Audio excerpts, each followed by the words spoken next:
you are supposed to study the section 43CA, ठीक है। और उसने क्या बोला वो मैं आपको फिर से बता देता हूँ, जिसमें हमने कहा कि जी अगर आपकी जो कंसीडरेशन है वो स्टैम्प ड्यूटी वैल्यू से कम है, ठीक है, तो इन दैट केस हम आपकी कंसीडरेशन को इग्नोर कर देंगे और स्टैम्प ड्यूटी वैल्यू के हिसाब से ही आपका टैक्स कंप्यूट किया जाएगा।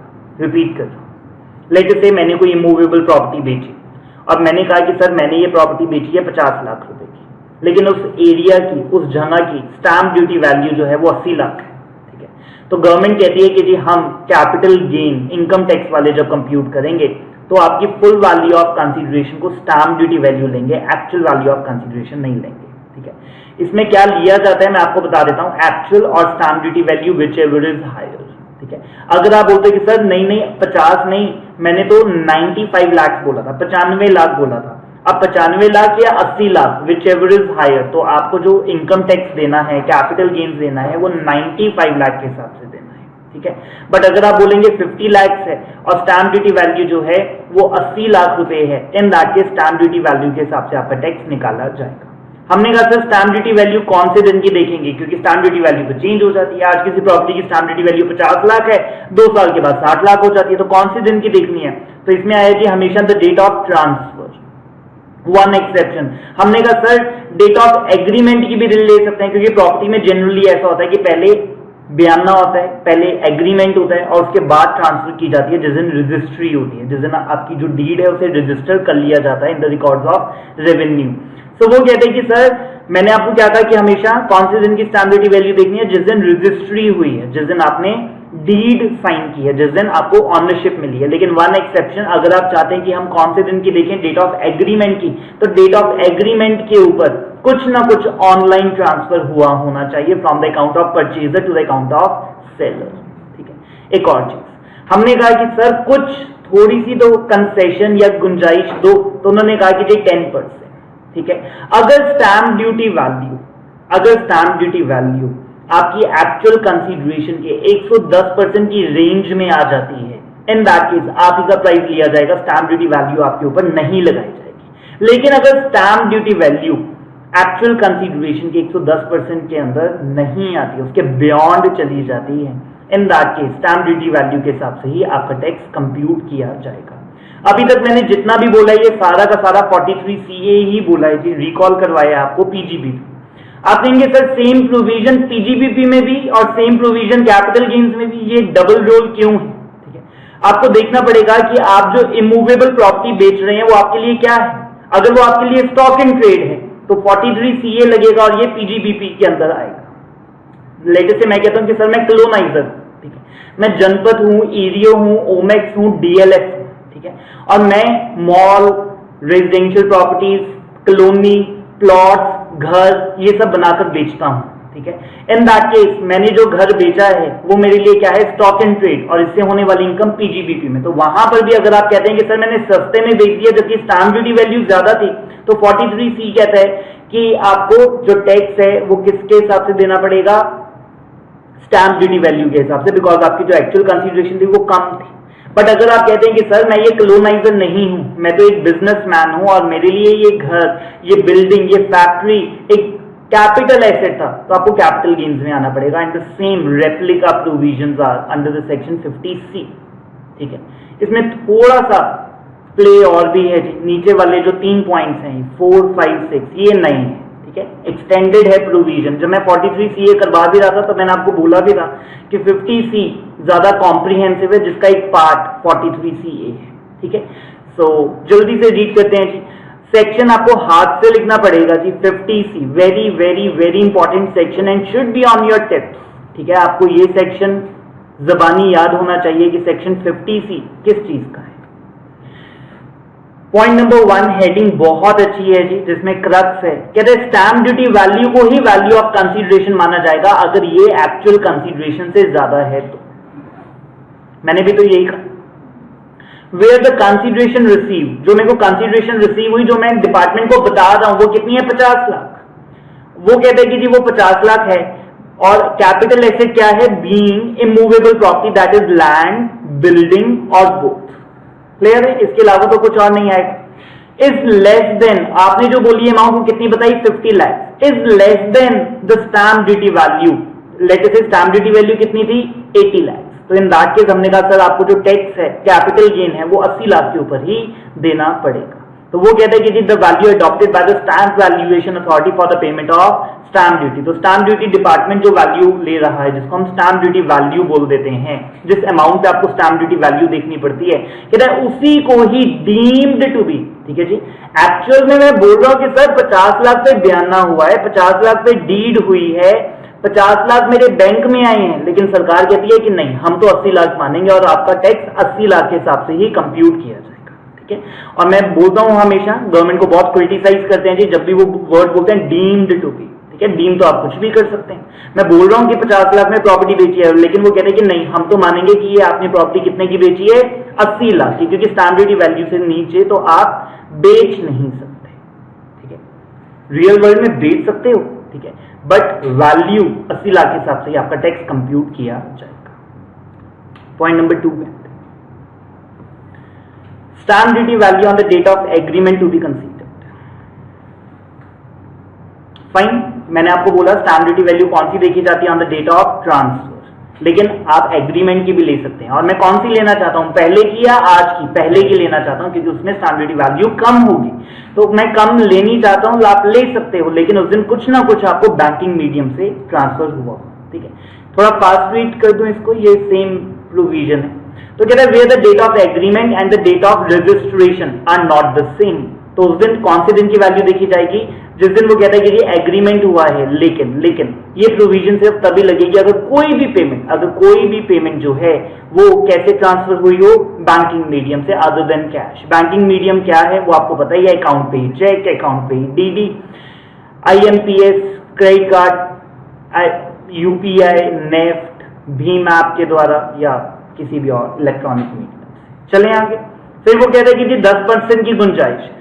अगर आपका और हमारा जो फर्क है वो सिर्फ 10% का ही है, ठीक है। और यहाँ पे सबसे इंपॉर्टेंट चीज है 110% ऑफ। बच्चे को यही नहीं समझ में आता कि 110% ऑफ स्टैम्प ड्यूटी वैल्यू करना है या एक्चुअल कंसीडरेशन करना है। हमेशा किसका करना है? एक्चुअल कंसीडरेशन का 110% आपने करना, और स्टैम्प ड्यूटी वैल्यू उसके 110% के अंदर आनी चाहिए, ठीक है। एक और चीज क्लैरिफाई कर देता हूं, हमने कहा कि सर एक्चुअल कंसीडरेशन है 50 लाख और स्टैम्प ड्यूटी वैल्यू है 55 लाख, दैट इज एग्जैक्टली 110%। क्या अभी भी okay? The answer is yes, ठीक है, क्योंकि वो उसके अंदर आ गई है, उसके बियॉन्ड नहीं होनी चाहिए, ठीक है।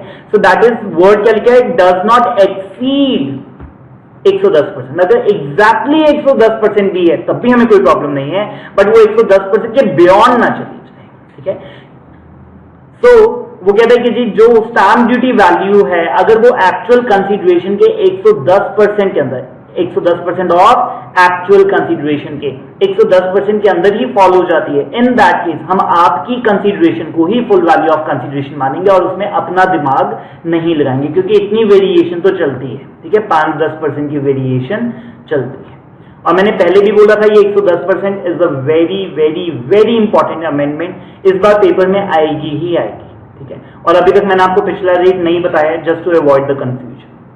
फाइन, अभी सेटल, चलेंगे आगे। ट्रांसफर करना है, डेट ऑफ ट्रांसफर देखने के लिए वो कोई लिमिट है कि इतनी ट्रांसफर करनी है? नहीं, चाहे 1 रुपया हो, ठीक है। इन्होंने लिखा है और the part thereof, amount of consideration और द पार्ट देयर ऑफ, ठीक है। तो अगर मेरी डील 100 करोड़ रुपए हुई थी, मैंने उसे 10,000 रुपए भी ट्रांसफर किए हैं, बैंकिंग मीडियम से किए हैं, तो उसी दिन का स्टैम्प ड्यूटी वैल्यू ले ली जाएगी डेट ऑफ एग्रीमेंट की, बशर्ते डेट ऑफ एग्रीमेंट वाले दिन या उससे पहले कुछ ना कुछ बैंकिंग मीडियम से चैनल से ट्रांसफर हुआ, ठीक है। उससे पहले भी हुआ होगा तो चलेगा। आइए पॉइंट नंबर, हाँ जी,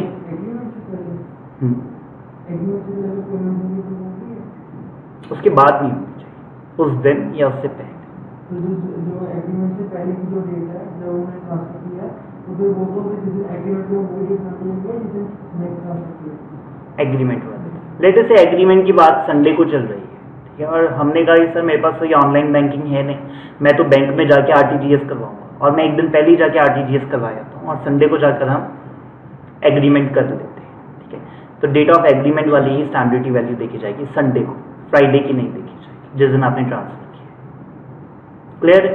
बट अगर आपने मंडे को ट्रांसफर किया है, फिर कोई डेट नहीं, फिर सीधा डेट ऑफ ट्रांसफर, ठीक है। फिर एग्रीमेंट को कंसीडर ही नहीं करना, क्योंकि कंडीशन क्या है, उस दिन या उससे पहले कुछ ना कुछ बैंकिंग मीडियम से ट्रांसफर हुआ होना चाहिए। Are we good? Point number 4 के ऊपर आते हैं। सुनिए, मैं अपनी पुरानी एग्जांपल ही कंटिन्यू करता हूं, जिसके अंदर मेरी जो प्रॉपर्टी है वो 50 लाख की बिकी है और एक्चुअल में वहां पे स्टैम्प ड्यूटी वैल्यू का रेट है 80 लाख, और गवर्नमेंट जी टस से मस नहीं हो रही, अड़ी बैठी है कि जी 80 लाख से नीचे तो हम मान ही नहीं सकते कि ये प्रॉपर्टी बिक गई। और हमने कहा कि सर आप गलत भी तो हो सकते हैं, ठीक है, और हमारी प्रॉपर्टी 50 लाख में बिक गई, इसी की गरीमत है, ठीक है। इसकी मैं 2-3 एग्जांपल्स दे देता हूँ। लेटर से मैंने कहा कि सर ये जो रेट है ना, ये मेन रोड का रेट है, ठीक है, या फिर मेन एरिया का, और इसमें एक गली है जो बहुत ज्यादा भीड़ी है, अच्छा एरिया है, पोस्ट लोकेलिटी है, लेकिन कोई एक गली ऐसी होती है जो ज्यादा ही भीड़ी और कंजेस्टेड होती है, जिसमें 2 गाड़ियां भी इकट्ठे पार्क नहीं हो सकती।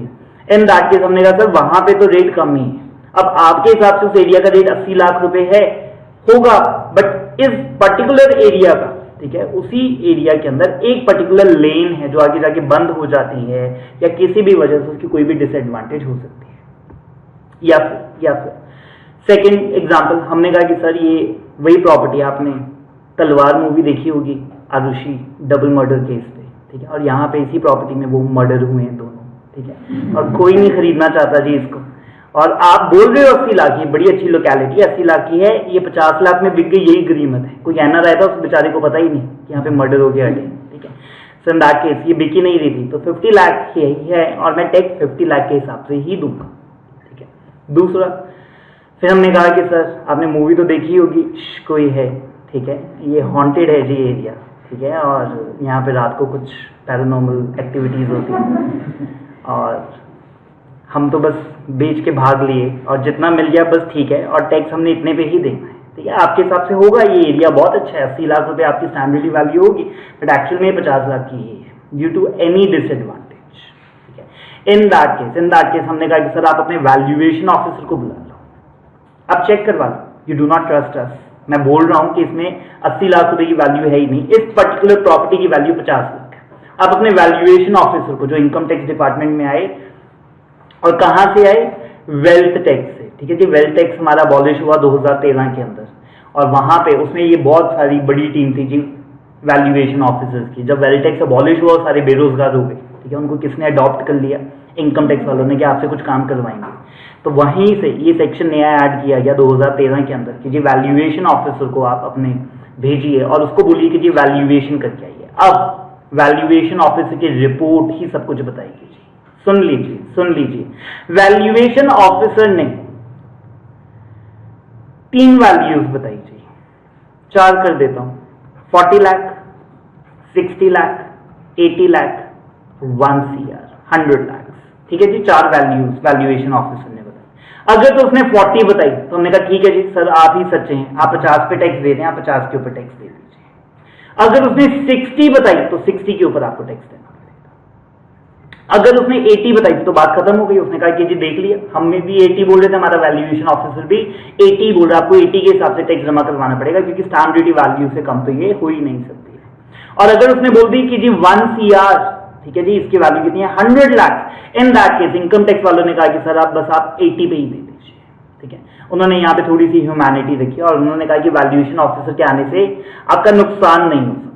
वैल्यूएशन ऑफिसर अगर करके जाएगा तो आपका भला करके जाएगा, या फिर अनहार्म्ड आपको छोड़ के जाएगा। वैल्यूएशन ऑफिसर के पिक्चर में आने से अगर वैल्यूएशन ऑफिसर ने बोल दिया कि सर आप 80 लाख पे अड़े हुए थे, आप तो बोलते हैं कि स्टैम्प ड्यूटी वैल्यू 80 लाख या 80 लाख से कम हो ही नहीं सकती। अगर उसने कम बोल दी और मैं उससे ज्यादा बोल रहा हूं, फिर तो वो कहते हैं कि सर ठीक है आप ही सही बोल रहे हैं, आप 50 लाख के ऊपर टैक्स दे दीजिए। अगर उसने मेरे से ज्यादा बोली है लेकिन 80 से कम कर दी है, तो फिर उसकी बात मानी जाएगी जो भी उसने वैल्यू बोल दी। बट अगर वो 80 या 80 से ऊपर बोल रहा है तो 80 पे ही फिर हम टैक्स देंगे। फिर हम कहेंगे सर ये वैल्यूएशन ऑफिसर वाली बात रहने दो, उसकी रिपोर्ट को इग्नोर करो, आप जो बोल रहे थे मैं उसी हिसाब से आपको टैक्स दे दूंगा। मैं एक नटशेल आपको दोबारा से बोल रहा हूं कि वैल्यूएशन ऑफिसर के पिक्चर में आने से आपको फायदा ही हो सकता है, आपको नुकसान नहीं हो सकता, या फिर तो फायदा ही नहीं होगा या फायदा होगा बट नुकसान नहीं हो सकता। रीड कर लेते हैं। The assessing officer may refer the valuation of the capital assets to the valuation officer. अब असेसिंग ऑफिसर ने जी वैल्यूएशन के लिए भेज दिया किसको, वैल्यूएशन ऑफिसर को। Where the assessing claims before the assessing officer कि सर आपने जो स्टैम्प ड्यूटी वैल्यू ली है वो फेयर मार्केट वैल्यू से ज्यादा है as of the date of transfer. ठीक है जी, ये मेरी ही एग्जांपल है जिसमें वो 80 लाख पे अटका हुआ था और मैंने कहा कि सर इसकी वैल्यू 80 लाख है ही नहीं।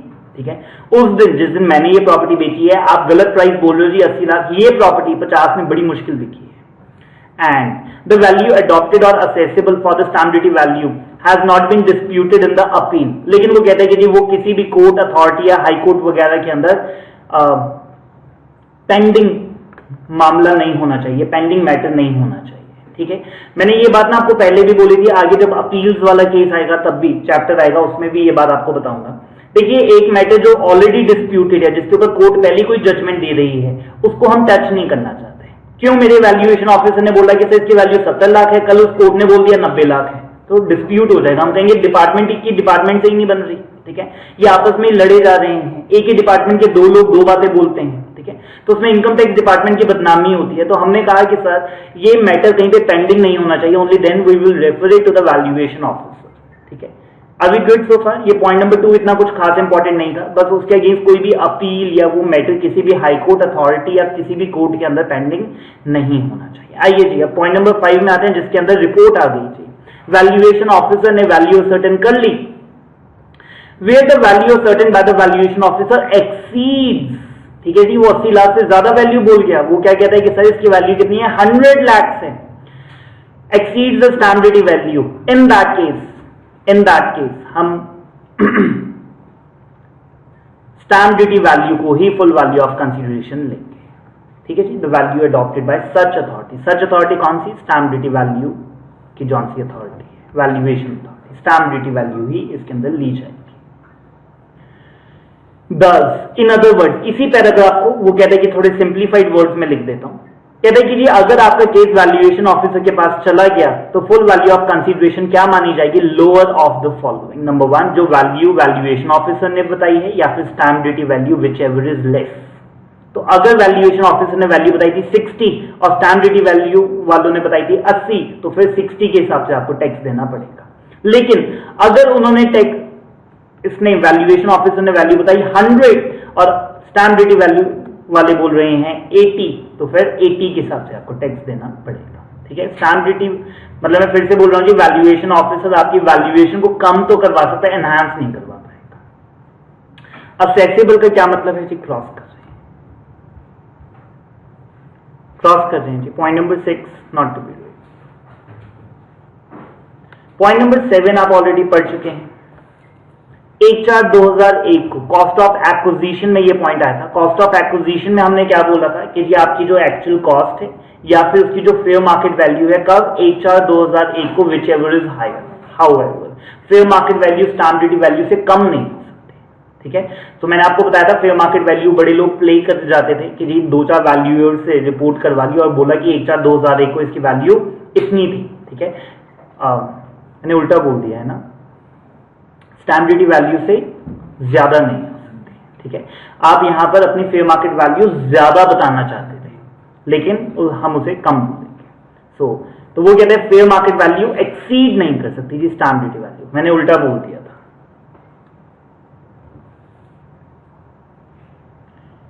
सेम पॉइंट है जी मेरे तरफ से। पॉइंट नंबर 7 यहां पे क्रॉस है। ठीक है, ये जो पॉइंट है ये कॉस्ट ऑफ एक्विजिशन, जो आपको पेज नंबर 4 या 5 पे मैंने बताया था। कॉस्ट ऑफ एक्विजिशन में हमने आपको बताया एक्चुअल कॉस्ट या फिर fair market value on 1/4 2001 whichever is higher. लेकिन fair market value stamp duty value से ज्यादा नहीं हो सकती, कम हो सकती है। हाँ जी, जो आपने पीछे एग्जांपल 4 का 40, 60, 80 और 100, उसके अंदर अगर 55 हो 60 की जगह तो 55 के हिसाब से मतलब 110 वाला इसमें प्रोविजन लगती? नहीं, वो तो स्टैम्प ड्यूटी वैल्यू के लिए है। मतलब अगर 54 होती फिर भी नहीं।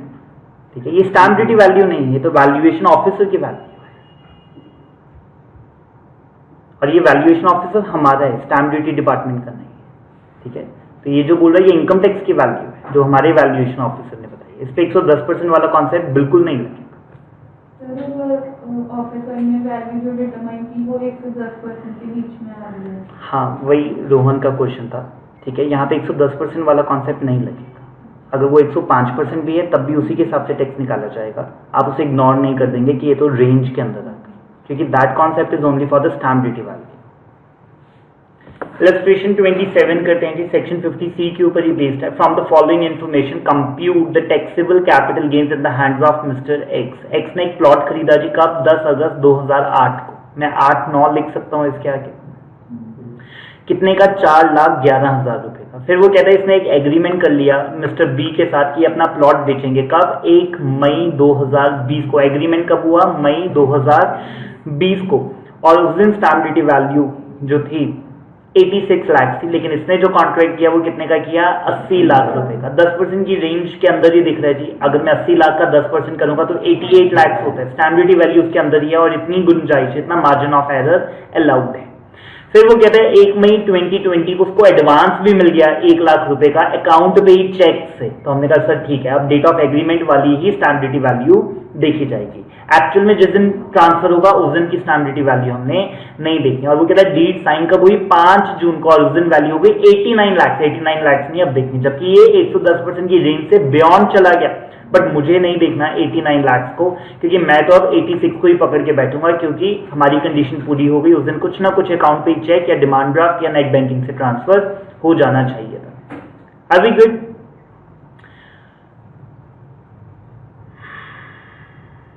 सो नीचे कंपटीशन के अंदर आते हैं जी, और हमने जो टैक्स है वो किसके हिसाब से? 80 लाख के हिसाब से कंप्यूट किया। स्टैम्प ड्यूटी वैल्यू हमने यहाँ पे इग्नोर कर दी, बिकॉज वो 110% ऑफ द एक्चुअल कंसिडरेशन के विद इन फॉल कर रही थी, तो स्टैम्प ड्यूटी वैल्यू को हमने इग्नोर कर दिया।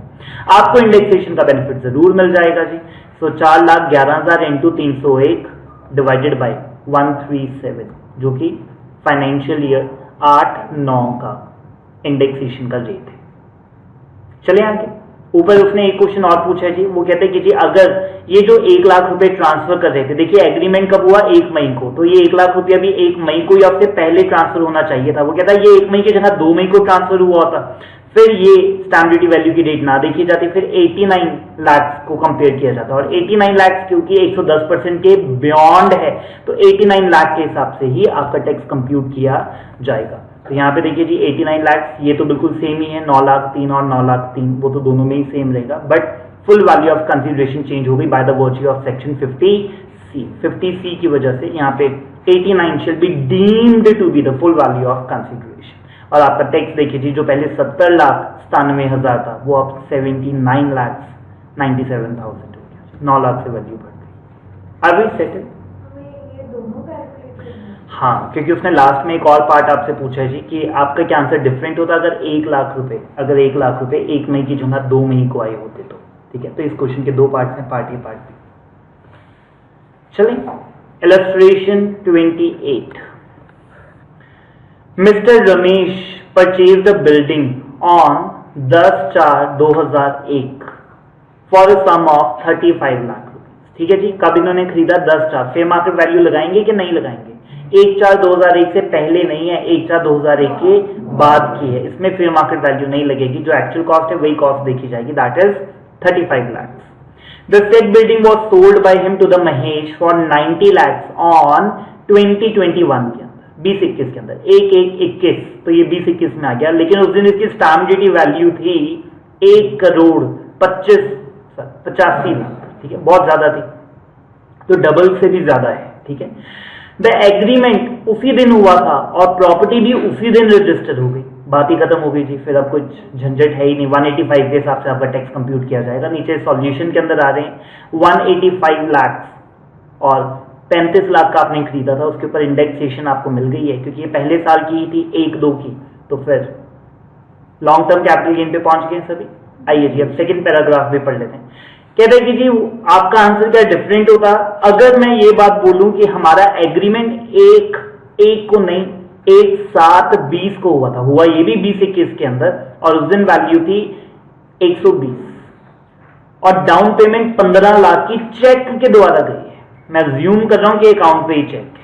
ठीक है, क्योंकि मैंने आपको बताया क्रॉस चेक भी नहीं चलता है, बेयरर चेक तो बिल्कुल भी नहीं चलता है, अकाउंट पे ही चेक ही चाहिए हमें। ठीक है, तो यहां पे क्लियर नहीं है कि चेक जो है वो अकाउंट पे ही चेक है कि नहीं। क्लियर है? अगर आप कहते हैं कि ये चेक है, इन दैट केस हम 1/20 के हिसाब से आपका टैक्स निकालेंगे, क्योंकि 1/20 भी रेंज के बियॉन्ड है, 110% के बियॉन्ड है। इन दैट केस 1/20 के हिसाब से आपका टैक्स निकाला जाएगा। और लास्ट में कहता है कि अगर ये 15 लाख रुपए चेक से ना मिले होते फिर तो पुराना आंसर ही हमारा चलना था 185।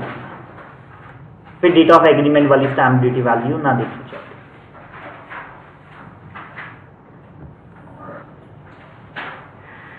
Illustration 29.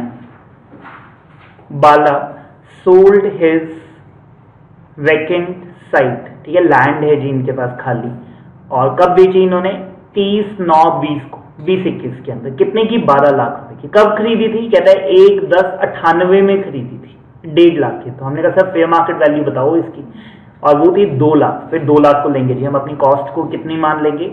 Actual cost of fair market value whichever is higher. तो फिर 1.5 लाख या 2 लाख? तो हमने कहा सर 2 लाख।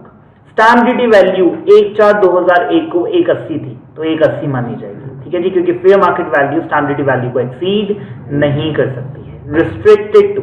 तो एक लाइन में अगर नटशेल करूं तो आपकी जो एक्चुअल कॉस्ट है और the fair market value whichever is higher but subject to stamp duty value, but इन दोनों में से जो भी फेयर मार्केट वैल्यू जो है वो स्टैम्प ड्यूटी वैल्यू को एक्सीड नहीं कर सकती। Stamp duty valuation authority fixes the value of the site at the time of transfer, ठीक है, और जिस दिन बेची उस दिन उसकी वैल्यू कितनी थी? 13,20,000 की, जबकि आपने कितने की बेची? 12 लाख। अब ये 13,20,000 क्या 12 लाख के 10% की रेंज के अंदर आता है? The answer is yes. अगर मैं 12 लाख का 110% करता हूं तो वो एग्जैक्टली 13,20,000 ही बनता है। तो 13,20,000 को इग्नोर करेंगे जी, क्योंकि आप रेंज के बियॉन्ड नहीं गए। आंसर यही था, 50C ने यही कहा था कि आप 110 को एक्सीड मत करना। पूरा 110 भी होगा तो चलेगा। तो आपका जो टैक्स है वो 12 लाख के हिसाब से ही कंप्यूट किया जाना चाहिए, और 180 के ऊपर आप इंडेक्सेशन ले लीजिए।